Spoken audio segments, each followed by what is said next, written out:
मसीह की तेरा नाम सबसे ऊंचा, तेरा प्यार है महान, तेरा नाम सबसे ऊंचा, तेरा प्यार है महान। जय जय मसीह की, जय जय मसीह की, जय जय मसीह की, जय जय मसीह की। तेरा नाम सबसे ऊंचा, तेरा प्यार है महान, तेरा नाम सबसे ऊंचा, तेरा प्यार है महान। तुझी के सिंहासन पर बैठा है ओ यीशु राजा, तुझी और आदर और महिमा और महत्व का सारा। तुझी के सिंहासन पर बैठा है ओ यीशु राजा, तुझी और आदर और महिमा और महत्व का सारा। तेरा नाम सबसे ऊंचा, तेरा प्यार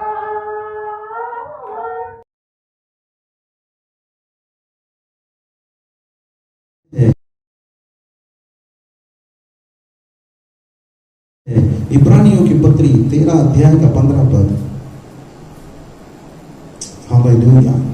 हम उसके द्वारा स्तुति रूपी बलिदान अर्थात उन होठों का फल जो उसके नाम का अंगीकार करते हैं परमेश्वर को सदा सर्वदा चढ़ाते रहे, चढ़ा करे। Praise the Lord. हालेलुया। इसलिए हम उसके द्वारा स्तुति रूपी बलिदान अर्थात उन होठों का फल जो उसके नाम का अंगीकार करते हैं परमेश्वर को सर्वदा चढ़ाया करे। Hallelujah, hallelujah. अब हमारा मैसेज आज ये नहीं है, कुछ और मैसेज है हमारे पास में, लेकिन हम हमारे बालों को तक गिन नहीं सकते, इतने इतने ज्यादा उपकार परमेश्वर ने हमको किए हैं। तो उसकी स्तुति कितनी बार होना चाहिए? हालेलुया। स्तुति प्रशंसा वो योग्य है, उसके वो योग्य है, स्तुति किया जाए उतना वो योग्य परमेश्वर है। फिर बलिदान किसको कहा गया? बलिदान, बलिदान मतलब क्या?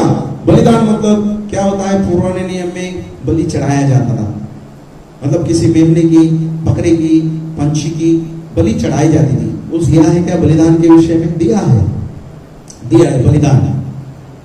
तो स्तुति का बलिदान बोले तो क्या? बलिदान का अर्थ सीधा सीधा है कि हमारे मूल्यवान वस्तु का त्याग करना। हमारे पास आज मूल्यवान क्या है? वो मूल्यवान वस्तु उसको चढ़ा देना, उसको कहते हैं स्तुति का बलिदान। स्तुति बलिदान। इब्रानियों की पत्री के 13 अध्याय का 15 पद हमसे कहता है कि स्तुति रूपी बलिदान अर्थात उन होठों का फल जो उसके नाम का अंगीकार करते हैं। मतलब हमारे होठों पर किसका नाम चाहिए? हमारे होठों पर किसका नाम चाहिए? हमारे प्रेमी का। हमारा प्रेमी कौन है? प्रभु यीशु मसीह। हालेलुया। ताली बजा के एक बार उस प्रेमी को धन्यवाद देते, जोर से ताली बजाते हैं। Hallelujah, hallelujah. हम परमेश्वर के वचन की ओर जाते हैं। इफिसियों की पत्री 4 अध्याय, इसका 4 अध्याय और 30 पद को हम इस समय पढ़ते हैं। 30 पद बोले तो 30 पद। हालेलुया। परमेश्वर की पवित्र आत्मा को शोकित मत करो, जिससे तुम पर छुटकारे के दिन के लिए छाप दी गई है। बस परमेश्वर के वचन को बहुत आशीषित करे। बाइबल कहती है परमेश्वर के पवित्र आत्मा को शोकित मत करो, जिससे तुम पर छुटकारे के दिन छाप दी गई है। हालेलुया। अब ये दिन जो आज हम जी रहे हैं, ये दिन ऐसे हैं कि हम हर कोई कब क्या होगा हमारे जीवन में कब महामारी का खतरा किसको क्या होगा पता नहीं है। किससे हाथ मिलाने के द्वारा वो महामारी किसके तरफ जा सकती है, कहां छूने के द्वारा कौन सी महामारी हमको छू सकती है या लग सकती है। दुनिया के लोगों को किसी को पता नहीं है कब क्या होने वाला, किसको क्या महामारी लगेगी, कौन कब मरेगा। अशाश्वत हो चुका है, पहले भी था लेकिन अब ज्यादा अशाश्वत हो चुका है, अब ज्यादा टेम्पररी हो चुका है। कब क्या होगा किसी को मालूम नहीं है, पहले भी नहीं था लेकिन अब ज्यादा पैमाने पर हुआ है। हम नहीं जानते कि किसको महामारी है किसको महामारी नहीं है।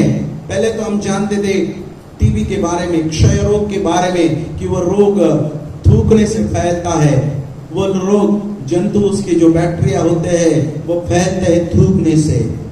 लेकिन अब ये महामारी कोरोना वायरस ऐसी महामारी है कि वो छींकने से, खांसने से, थूकने से, छूने से फैलती है।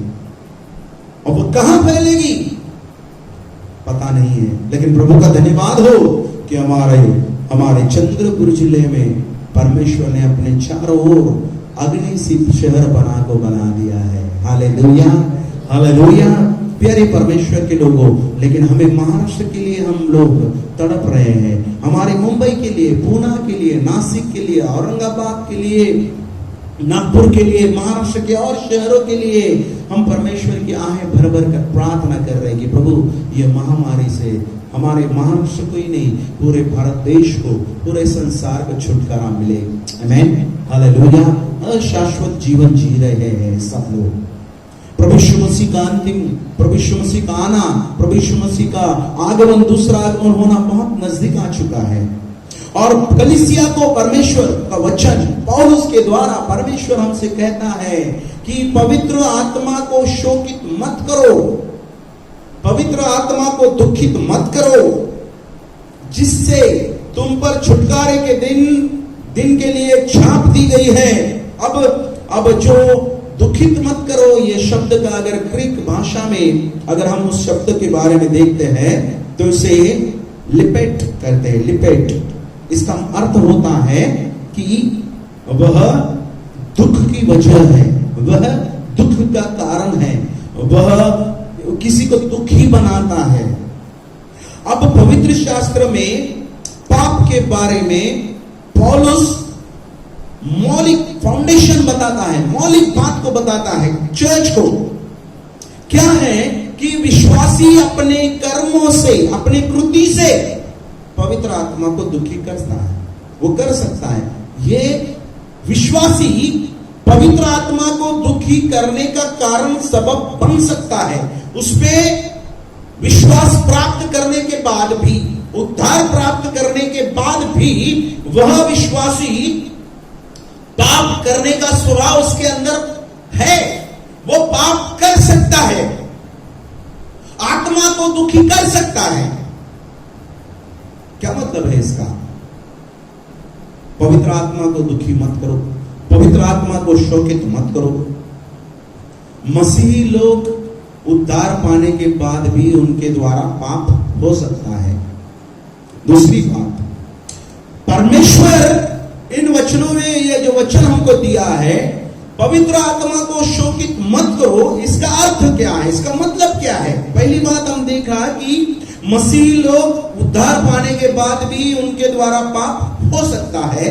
दूसरी बात, ये वचन हमको यहां पर पौलुस बता रहे कलीसिया को, मसीही लोगों को, पवित्र आत्मा को शोकित मत करो। दूसरी बात यह है कि परमेश्वर इस बारे में चिंता करता है कि हम उद्धार पाने के बाद का जीवन किस प्रकार से व्यतीत कर रहे हैं, किस प्रकार से हम जी रहे हैं। एक विश्वासी जब उद्धार पाता है, स्वर्ग में उसका आनंद मनाया जाता है।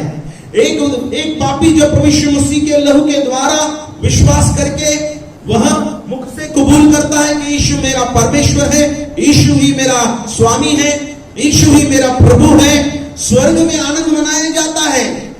उद्धार पाने के बाद वह व्यक्ति उद्धार पाने के बाद का जीवन कैसे जीता है, इसके बारे में परमेश्वर ज्यादा ध्यान लगाता है, उसकी ओर परमेश्वर ज्यादा लक्ष्य केंद्रित करता है।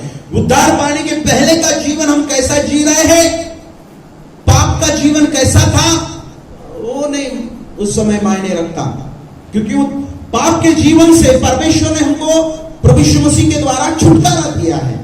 और जब हमको छुटकारा मिला है, जब प्रभु यीशु मसीह के लहू के द्वारा हमको छुटकारा मिला है, तो छुटकारे के बाद का जीवन हमारा कैसा होना चाहिए। पर उद्धार पाने के बाद, मुक्ति मिलने के बाद, लहू से पापों से क्षमा मिलने से बाद वो जीवन हम कैसा व्यतीत कर रहे हैं। इसलिए पौलुस कलीसिया को इस वचन के द्वारा सचेत कर रहा है कि देखो, पवित्र आत्मा को शोकित मत करो, उसको ठेस मत पहुंचाएं, उसको दुख लगे ऐसी कोई बात ना करे, जागरूक रहे। यह हमें एक पाप से उद्धार पाने के बाद पाप का जो परिणाम हमारे जीवन में हमको भुगतना पड़ेगा, उससे हमें चेतावनी दे रहा है कि आप अगर उद्धार पाने के बाद अगर पाप करते हैं, उद्धार पाने के बाद अगर पापों में अपना जीवन रखते हैं, तो हम सीधा पवित्र आत्मा को खिन्न करते हैं, पवित्र आत्मा को दुखित करते हैं, पवित्र आत्मा को शोकित करते हैं। चौथी बात, यह सीधा हमारे लिए यह सूचना है कि उद्धार करता परमेश्वर को हम लोग दुखी कर रहे हैं। हमारे लिए यह उद्धार प्राप्त करना मतलब पाप के लिए लाइसेंस मिलना ऐसा नहीं है। तो उद्धार पाने के बाद अगर परमेश्वर जो चाहता है वो अगर हम नहीं करते, परमेश्वर की मर्जी अपने जीवन में अगर हम पूरी नहीं करते, उद्धार पाने के बाद की बात, तो हम सीधा परमेश्वर को दुखी कर रहे हैं, पवित्र आत्मा को दुखी कर रहे हैं। प्यारे परमेश्वर के लोगों, परमेश्वर का वचन कलीसिया को, हमारे अपने लोगों को परमेश्वर कहता है कि कलीसिया को, विश्वासियों को, उद्धार पाए हुए लोगों को, कि इस पेंडेमिक की स्थिति में, इस महामारी की स्थिति में हम उन बातों की ओर ध्यान लगाए जो पवित्र है, जो बातें पवित्र है, जो बातें ग्रहणीय हैं, जो बातें स्वीकारनीय हैं। परमेश्वर कहता है कि उन बातों की ओर ध्यान लगाए, उन बातों की ओर देखे। जब हम उद्धार प्राप्त करते हैं, क्या बदलाव होता है, बदलाव होने के बाद परमेश्वर के स्वर्ग से हमको क्या मिलता है, उन बातों की ओर ध्यान लगाए। यहां पर बताया गया है कि पवित्र आत्मा हमारे ऊपर छाप दी गई है। छाप मतलब सील मतलब सील का एक सुंदर अर्थ, और इस अर्थ के सिवाय और सुंदर अर्थ कोई है या नहीं मुझको मालूम नहीं, लेकिन एक बहुत सुंदर अर्थ है। क्या अर्थ है? जिस प्रकार से एक आधे लेटर के ऊपर उस स्थान का, जिस स्थान से वो लेटर भेजा जा रहा है, उस स्थान से वह पोस्ट ऑफिस से उसके ऊपर सिक्का मारा जाता है, उसके ऊपर सील मारी जाती है, उसके ऊपर छाप मारे जाते हैं। समझ में? और वो लेटर किस ऑफिस से निकला और उनको यहां से वो लेटर वहां पर भेजने का अधिकार है, उनकी वो अथॉरिटी है, उसका वो चिन्ह होता है। हालेलुया, हालेलुया, वो सील है। तो पवित्र आत्मा की छाप हमारे ऊपर डाल दी गई है, पवित्र आत्मा का सील हमारे ऊपर मार दिया गया है। पवित्र आत्मा का सील किस लिए मारा है? कि अब हम लोग पृथ्वी के नहीं रहे। हालेलुया, हम लोग पृथ्वी के नहीं रहे, तो हम लोग कहां के हैं? अभी हम लोग स्वर्ग के हैं। Hallelujah, hallelujah. तो स्वर्ग के लोगों के ऊपर पवित्र आत्मा की छाप मारी गई, पवित्र आत्मा का सील मारा गया, पवित्र आत्मा का निशान मारा गया कि अब ये लोग किसी और के नहीं हैं। तो ये लोग किसके हैं? ये लोग स्वर्ग के लोग हैं। ये लोग इस हेड ऑफिस के हैं, ऊपर का, जहां पर प्रभु यीशु मसीह ने हमारे ऊपर अपने स्वर्ग का सील मार दिया है, छाप मार दी है। पवित्र आत्मा को शोकित मत करो। अब ये सील के बारे में बात अगर हम करेंगे तो अभी सारी परिस्थिति हम जानते हैं, हर बार उस महामारी के बारे में बोलना अच्छा नहीं, लेकिन हम लोग इस बात को समझ ले कि संसार में, पूरे विश्व में एक डर पैदा किया गया है। ध्यान देना इन बातों की तरफ। पूरी तरह से डर पैदा किया गया है, और डर पैदा करके इस महामारी के बारे में कितनी सच्चाई है हम देखते हैं। टीवी के ऊपर हर बार सुबह से लेकर रात में सोने तक वही खबरों को दिखाया जा रहा है, वही बातों को हमारे सामने पेश किया जा रहा है, और कोई बात नहीं, सारी की सारी बातें महामारी की हो रही है। मनुष्य के दिमाग के ऊपर उस महामारी को एक प्रकार से पेश किया जा रहा है कि अब वो महामारी हमारे गले तक पहुंच गई है, अब हमको कुछ इलाज ही नहीं है उसका। लोग संसार कह रहे हैं कि उसका वैक्सीन नहीं है, उसका वैक्सीन नहीं है, उसका वैक्सीन नहीं है। नहीं भी है, फिर भी लोग बच रहे हैं, उससे लोग ठीक हो रहे हैं, उनके शरीर में ताकत की वजह से और परमेश्वर के अनुग्रह की वजह से ठीक हो रहे लोग। भारत देश में, हमारे इस महाराष्ट्र में हम देख रहे हैं कि जो लोग इन्फेक्शन हुआ है वे लोग भी ठीक हो रहे हैं। कुछ लोगों की मृत्यु हो रही है, और जिनका मृत्यु हुआ है उनके प्रति हमको संवेदना, बहुत सारी संवेदना है। ऐसा नहीं होना चाहिए था, लेकिन जो लोग ठीक हो रहे हैं उसके लिए परमेश्वर का धन्यवाद हो, ठीक हो रहे हैं। लेकिन बताया जा रहा है कि उनका वैक्सीन नहीं है, वैक्सीन नहीं है, वैक्सीन नहीं है, और उसका वैक्सीन तुरंत कुछ ना कुछ होकर बाहर निकलेगा। कुछ ना कुछ आने वाले दिनों में न्यूज आएगी कि उसका वैक्सीन बन चुका है, उसका वैक्सीन तैयार हो चुका है। किसने तैयार किया? बिल गेट्स ने तैयार किया। किसने तैयार किया? इसने तैयार किया, उसने तैयार किया। लोगों की लिस्ट हमारे सामने आ जाएगी, और इन लोगों ने क्या तैयार किया है? एक माइक्रोचिप तैयार किया है, और वो माइक्रोचिप हमारे शरीर के अंदर प्लांट कर दी जाएगी, और वही पवित्र शास्त्र की वही बातें 666 के तरफ हमको लेकर जा रही है। जिसके पास ये माइक्रोचिप होगी उसको इस देश में, जो माइक्रोचिप मतलब जो वैक्सीन के तौर पर इस माइक्रोचिप को लेगा, उसको इस देश में, इस संसार में, इस पृथ्वी पर खाना पाने का दाना पानी मिलेगा। जो माइक्रोचिप को नहीं लगाएंगे वो ऐसा कहेंगे कि उन्होंने माइक्रोचिप नहीं लगाया, इसलिए वो बीमारी के वजह से, महामारी के वजह से वो मरे हैं। लेकिन ऐसी वजह नहीं है, ऐसी वजह नहीं होगी। वो मरेंगे जिन्होंने वैक्सीन नहीं लगाया, लेकिन सरकार बताएगी कि उन्होंने वैक्सीन नहीं लगाया इसलिए वो मर गए, उनका मृत्यु हुआ, और दहशत फैला देंगे संसार में कि आप भी वैक्सीन कर लीजिए। लेकिन मसीह लोग, आपके लिए परमेश्वर की चेतावनी फिर एक बार, पवित्र आत्मा को शोकित मत करो। पवित्र आत्मा को हम शोकित नहीं कर सकते। क्यों? क्योंकि हमारे ऊपर सील पवित्र आत्मा का मार दिया गया है। Hallelujah, hallelujah. और वही समय रहेगा, मसीह लोगों के परीक्षा की घड़ी वही रहेगी, विश्वासियों के परीक्षा की घड़ी वही रहेगी। मसीह लोग अगर उस सील को, उस वैक्सीन को, उस माइक्रोचिप को अपने शरीर पर प्लांट नहीं करते हैं, उनको दाना पानी नहीं मिलेगा। लेकिन हमारा प्रभु हमें ज्यादा तकलीफ में नहीं जाने देगा। Hallelujah, hallelujah. हमारी शक्ति से परे हमारी परीक्षा वो नहीं लेगा। इस संसार में हमको ज्यादा वेदना नहीं होने देगा। हम अंतिम कगार पर पहुंच चुके हैं, अंत नहीं है, अभी अंत आने वाला है। लेकिन उसके पहले ये सारे कोशिशें, ये सारी बातें जो प्रभु यीशु मसीह ने हमको बता दिया है लूका 24 में, ये सारी बातें होने जा रही है। ये सारी बातों का पूरा होना अवश्य है, क्योंकि प्रभु यीशु मसीह का आगमन होने जा रहा है। प्यारे परमेश्वर के लोगों, पवित्र आत्मा का छाप हमारे ऊपर परमेश्वर ने मार दिया है।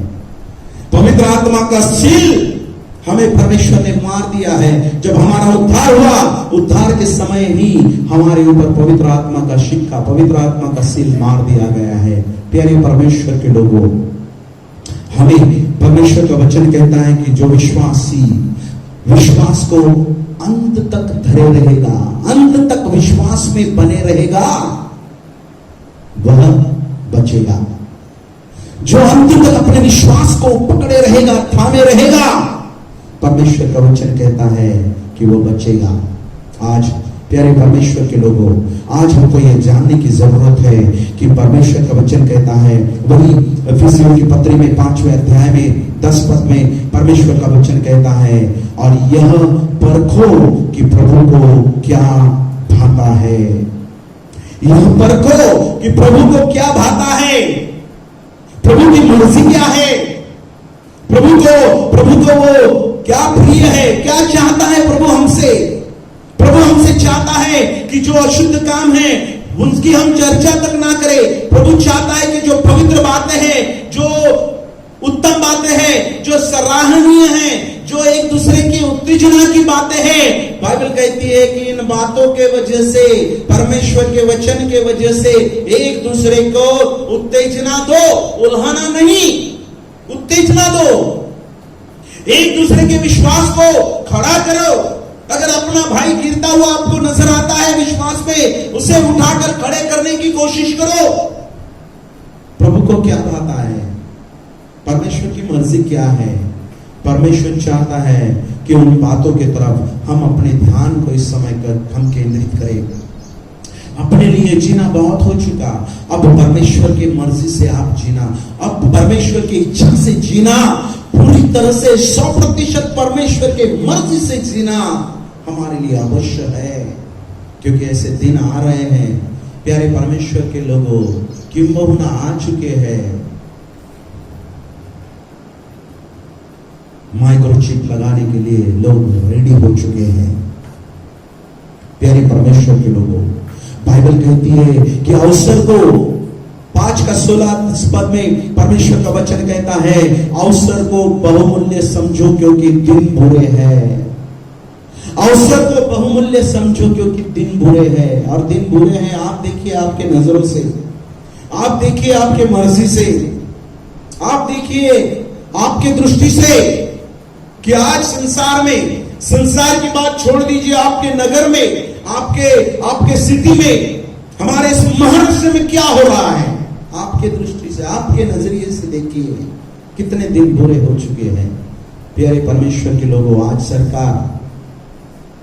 सरकार महामारी की वजह से सारे बातों को लॉकडाउन कर रही है और शराब की दुकानों को खोल रही है। दयनीय स्थिति है हमारे सरकार की। इस देश की दयनीय स्थिति है कि शराब के ऊपर उनको अपनी इकोनॉमी को स्थिर करना पड़ रहा है।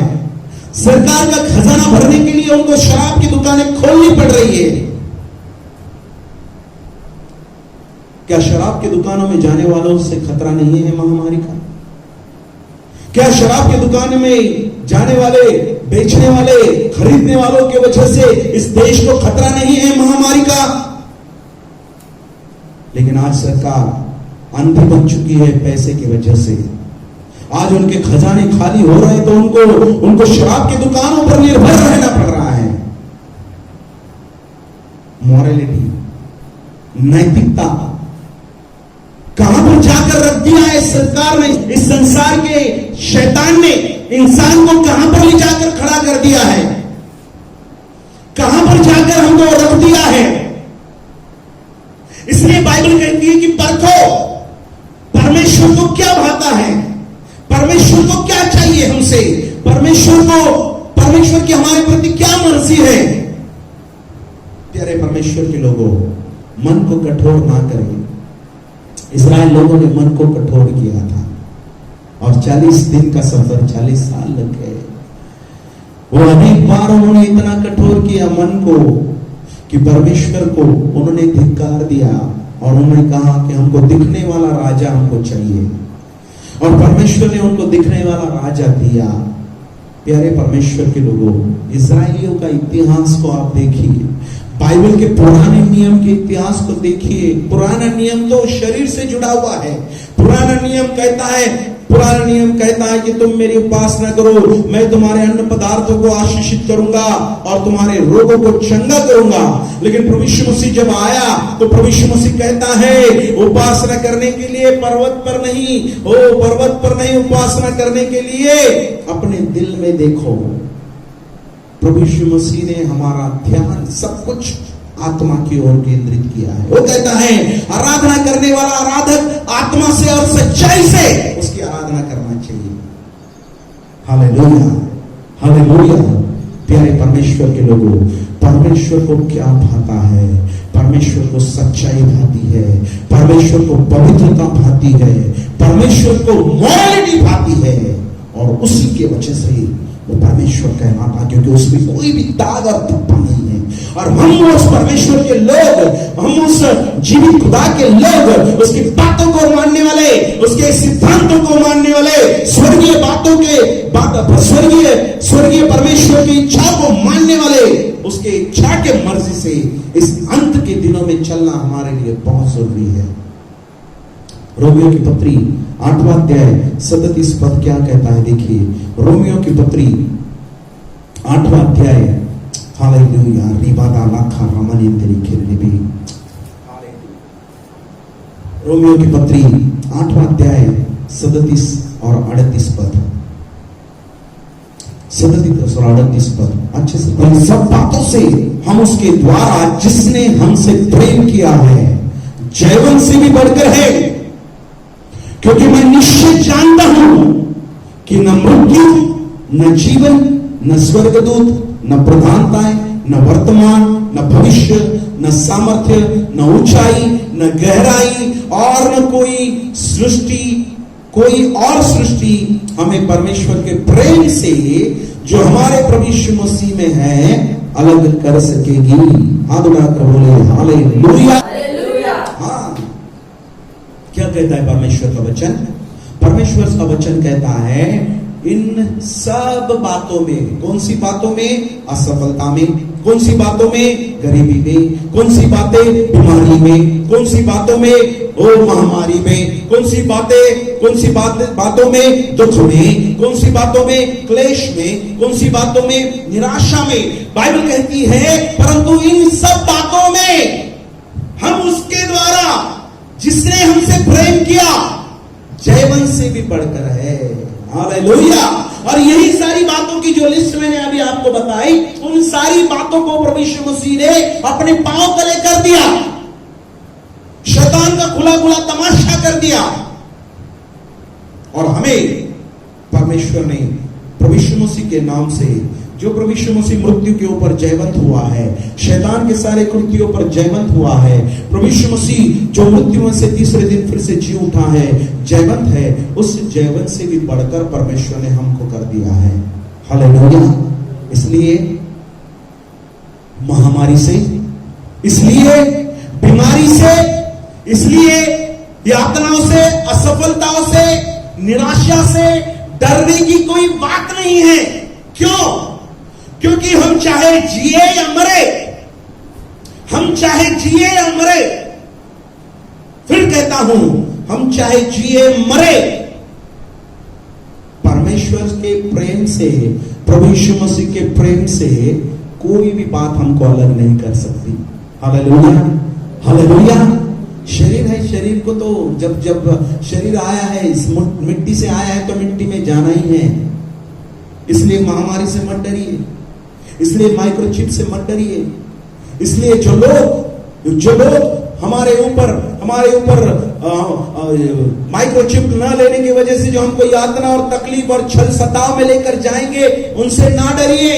आज भी मसीह के नाम से जो हमारा छल सताव करते हैं, जो हम हमारी धार्मिक स्वतंत्रता होने के बावजूद भी उसके ऊपर कुछ बातों को लेकर आकर हमें झूठी बातों में फंसाते हैं, मत डरिए। इस देह का नाश करने वालों से कोई डरने की बात नहीं है। बाइबल आपको कहती है मैं निश्चय जानता हूं कि न मृत्यु, न जीवन, न स्वर्गदूत, न प्रधानताएं, न वर्तमान, न भविष्य, न सामर्थ्य, न ऊंचाई, न गहराई और न कोई इस सृष्टि वस्तु में दिखने वाली बातों में हमें कोई भी परमेश्वर के प्रेम से, प्रभु यीशु मसीह में जो हमारा अंदर प्रेम है, उससे हमको अलग नहीं कर सकती। डरने की बात नहीं है, कोई भी वजह नहीं है हमको डरने की। चाहे इस संसार के ऊपर नैसर्गिक उत्पात होए, भूमिकंप होए, महामारी आए, युद्ध की बातें सुने या युद्ध के निशान हमको दिखाई दिए, डरने की वजह नहीं है प्यारे परमेश्वर के लोगों, डरने की बात नहीं है। परमेश्वर हमको स्थिरता दे रहा है, परमेश्वर हमको भयभीत ना होने से बचा रहा है, हमको विचलित होने से परमेश्वर बचा रहा है। परमेश्वर का वचन है हमको इन विपरीत हालातों में, इन महामारियों में हमको भयभीत होने की कोई जरूरत नहीं है। कोई पीड़ित हुआ, कोई पीड़ित नहीं हुआ, डरने की चिंता नहीं है। टीवी के समाचारों से भयभीत होने की हमको जरूरत नहीं है। परमेश्वर का वचन हमसे कहता है विचलित ना होइए। हमको प्रभु यीशु मसीह के प्रेम से, परमेश्वर के प्रेम से जो प्रभु यीशु मसीह में हमें है, उससे हमको कोई अलग नहीं कर सकता। Hallelujah, hallelujah. यातना और तकलीफ, दुख और पीड़ा, निराशाएं, असफलताएं, ये तो बातें हमारे ऊपर आनी जानी है। अगर जब हम जीवित है, पृथ्वी के ऊपर है, ये सारी बातें हमारे ऊपर आनी जानी है। बीमारियां हमारे ऊपर आनी जानी है। ऐसा नहीं है कि बीमार होने की वजह से हम परमेश्वर के स्वर्ग को चूक जाएंगे। नहीं, ऐसा नहीं है। परमेश्वर के बहुत से सेवकों को भी बीमारी हुई। आज परमेश्वर का दास, एक अच्छा अपॉलोजेटिक दुनिया जिसको जानती है, रवि जकरिया जी, उनके लिए भी हम दुआ करते हैं क्योंकि है, लेकिन उन्होंने जो प्रभु यीशु मसीह के ऊपर उनका प्रेम है, परमेश्वर के साथ उनकी जो संबंध है, बीमारी उनको उस प्रेम से अलग नहीं कर सकती। शरीर को लगी है बीमारी, प्यारे परमेश्वर के लोगों, वो ठीक हो जाएंगे परमेश्वर अगर चाहे तो। पौलुस, उसको संसार से सबसे ज्यादा प्रकाशन उसको मिला। पौलुस को सारे संसार से ज्यादा प्रकाशन उसको मिला, किसी भी व्यक्ति से बढ़कर। लेकिन पौलुस भी कहता है कि एक कांटा मेरे अंदर रखा गया है। मैंने 3 बार उसकी प्रार्थना किया कि प्रभु इस बीमारी से मेरे को छुटकारा दे। और लोग, इतिहास वाले, जो बाइबल के ज्ञानी लोग हैं, जो बाइबल के फिलोसोफर्स हैं, वो कहते हैं कि पौलुस को पेट का दर्द था, पौलुस के पेट में दर्द उठता था, पौलुस का पेट दर्द देता था। तो क्या पौलुस के अगर पेट में दर्द है तो वो दर्द परमेश्वर के प्रेम से उसको अलग कर सका? नहीं। परमेश्वर के प्रेम से जो प्रभु यीशु मसीह के द्वारा उसको मिला, वो प्रेम से उसको कोई भी अलग नहीं कर सका। इसलिए प्यारे परमेश्वर के लोगों, आज अगर आप किसी बीमारी से जूझ रहे हैं या किसी यातना और तकलीफ में जूझ रहे हैं, एक ही बात याद रखिए कि आपको प्रभु के प्रेम से कोई भी अलग नहीं कर सकेगा। हाँ, यकीनन प्रभु अगर चाहे तो हमको उस बीमारी से छुटकारा परमेश्वर देगा, उस बीमारी से परमेश्वर हमको उठाकर खड़ा करेगा। लेकिन वो बीमारी परमेश्वर के प्रेम से हमको दूर करने की वजह नहीं बन सकती। एक ही बात हमको परमेश्वर के प्रेम से अलग कर सकती है, वो हमारा स्टबर्ननेस, वो है हमारा कठोरपन, मन का कठोरपन। वही एक बात है जो परमेश्वर के प्रेम से हमको अलग करती है। अनेक बातों में ये भी एक बात है, हमारा स्टबर्ननेस, कठोरता, मन की कठोरता। लेकिन उद्धार पाए हुए लोगों के ऊपर पवित्र आत्मा की सील मार दी गई है, पवित्र आत्मा का छाप मार दिया गया है। वो पवित्र आत्मा को शोषित नहीं कर सकते। हमने इन दिनों में उन बातों को सोचने की जरूरत है, उन बातों की तरफ हमारा ध्यान परमेश्वर केंद्रित कर रहा है। और हर एक व्यक्ति, परमेश्वर चाहता है कि उसके पराक्रमी हाथों के तले नम्र बने। परमेश्वर चाहता है कि परमेश्वर जो सर्वसामर्थी परमेश्वर, जो जीवन और मृत्यु, जो परमेश्वर आशीष और शाप सब कुछ उसके हाथ में है, वो परमेश्वर हमको कहता है कि उसके पराक्रमी हाथों के तले नम्र बने। हमें आज सोचने की जरूरत है कि परमेश्वर प्रेम है। वही परमेश्वर हमें कहता है मैं पवित्र हूं। वही परमेश्वर, वही प्रभु यीशु मसीह हमसे कहता है गॉड इज लव, परमेश्वर प्रेम है। वही तड़प जो परमेश्वर के अंदर थी, प्रभु यीशु मसीह ने वह तड़प को हमको दिखाया इस धरती पर जब था। उसके वचनों में, उसके जीवन चरित्र में हम उन बातों को पढ़ते हैं। वो रोया, इस धरती पर जब था वो रोया। यूहन्ना के समाचार 11वें अध्याय में 38 पद में हम देखते हैं कि जब वो कब्र की ओर बढ़ा लाजर के पास में, वह रोया।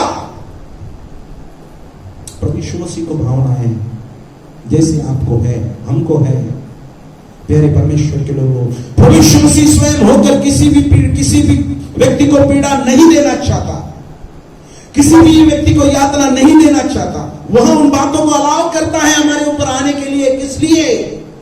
कि हम अगर सील जो हमारे ऊपर छाप लगाई गई है, जो पवित्र आत्मा की छाप हमारे ऊपर लगाई गई है, हम अगर उसको शोकित कर रहे हैं, हम अगर उसको दुखित कर रहे हैं, उसके तरफ हमारा ध्यान केंद्रित हो और हम लौट कर आए अपने पवित्रता की ओर, हम फिर कर आए अपने उद्धार के समय की ओर, हम लौट कर आए परमेश्वर की ओर। परमेश्वर आनंदी नहीं होता हमें दर्द देकर। आज अगर आप पीड़ित हैं, आज अगर आप निराश है, आज अगर आप दुखी है, आज आपको अगर कोई भय सता रहा है, प्यारे परमेश्वर के लोगों, पवित्र आत्मा को शोकित मत करो, क्योंकि पवित्र आत्मा की सील हमारे ऊपर लगाई, छाप हमारे ऊपर लगाई गई है। और ये सारी बातें हमारे ऊपर इसलिए आई है कि हम वापस परमेश्वर की ओर लौट आए। हालेलुया। हम वापस अपने उद्धार की ओर लौट कर आए। याद कर, तू कहां से गिरा। पहले प्रीति को स्वीकार कर ले, पहले प्रेम को स्वीकार कर ले। याद कर, तू कहां से गिरा और अपना प्रेम जो खोया है तूने, उस प्रेम को फिर से हासिल कर ले। प्यारे परमेश्वर के लोगों, प्रभु हमें इस वचनों के वजह से हमारे पास में उन बातों को देना चाहता है जो बातें हमको उठाकर खड़ा करें। Hallelujah, hallelujah. परमेश्वर हमको बचाना चाहता है इस महामारी से, इन जल सताव की परिस्थिति जो आने वाले भयंकर दिन है। आज ही परमेश्वर हमको समय दिया है। प्यारे परमेश्वर के प्रभु के पास वापस लौटे। प्रभु यीशु मसीह हाथ ताने हुए, हाथ फैलाए हुए हमारे इंतजार में है। तो आजा, वो वापस आजा मेरे पास। परमेश्वर हमको बुलाता है, प्रभु यीशु मसीह हमको बुलाता है। वो कहता है आजा मेरे पास में।